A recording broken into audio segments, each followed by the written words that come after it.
Tell me about that first apartment that you bought. Yeah, so the first apartment was, it's called Selby Manor, believe it or not, because I thought that was a good idea at 25 or whatever. You bought it and it was named that. I named it that. You named it. Okay, so. I put like a total 25-year-old. I put the letters Sel. I still have it. I still own it. I put Selby Manor on the front. It was an orphanage prior, and converted it into apartments, and just really cleaned it up, made it a lot nicer. And I still own that today. I'll probably never sell it. So. What was your first one? Yeah, and the Selby Manor. Yeah, if I do sell it, I'm going to get a good price for it. That's for sure. So how did you find that? It was just off market. So everything I bought back in 2015, 2016, it was all off market stuff that I hardly ever shopped on the MLS for stuff, even back then, which I'm kicking myself now. I probably should have bought everything on the MLS. But after seeing some of the off market pricing, I was like, okay, I know I need to get stuff way cheaper than the MLS so that I can't screw this up. I'm going to get the prices really low. And that's in the end, that's what made me profitable later. But how did you find this specific property? This specific one, I don't remember how I met the guy. I remember sitting down at a Panera with the guy. He's just a young guy that bought it. It was completely mismanaged and just in total chaos when I got it. Is it another young guy?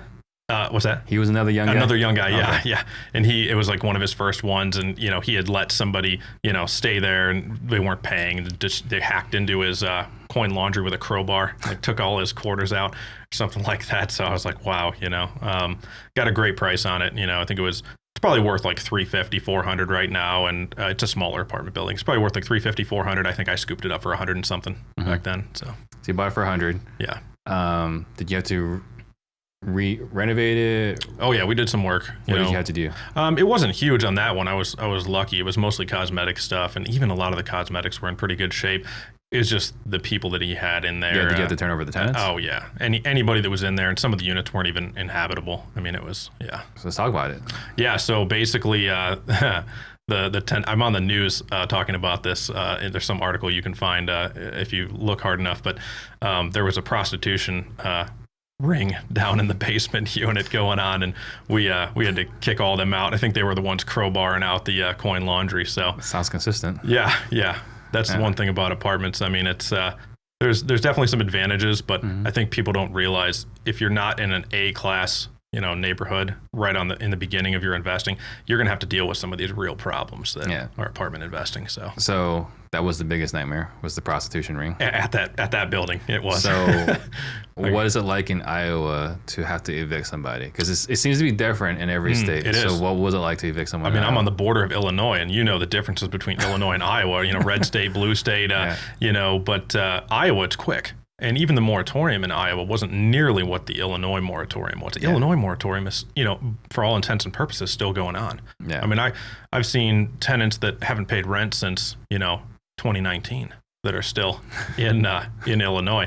But in Iowa, it's quick. You can get people out in a few weeks if you know what you're doing. So you had to get rid of you say prostitution ring. I mean, we're talking about like there were multiple tenants. Oh yeah. That were servicing. There were.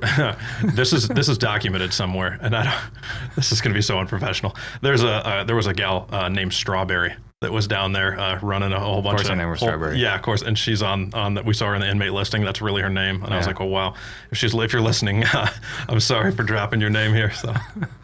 Okay, so you had to evict her. Yeah. Was the pimp there too? He was there. Yep. Okay. Yep, so you had to get him evicted as well. Yep. So then what was the process like after you evicted everybody? The unit was trashed. I mean, it was all the cosmetics were just mangled and destroyed. So we had to go in and, I was doing most of the work myself at that time. I couldn't afford, I had to wear all the hats. So I was attempting maintenance and attempting things. You don't want me doing maintenance. I mean, I'm like a solid 3 out of 10 on maintenance at best. So. All right. So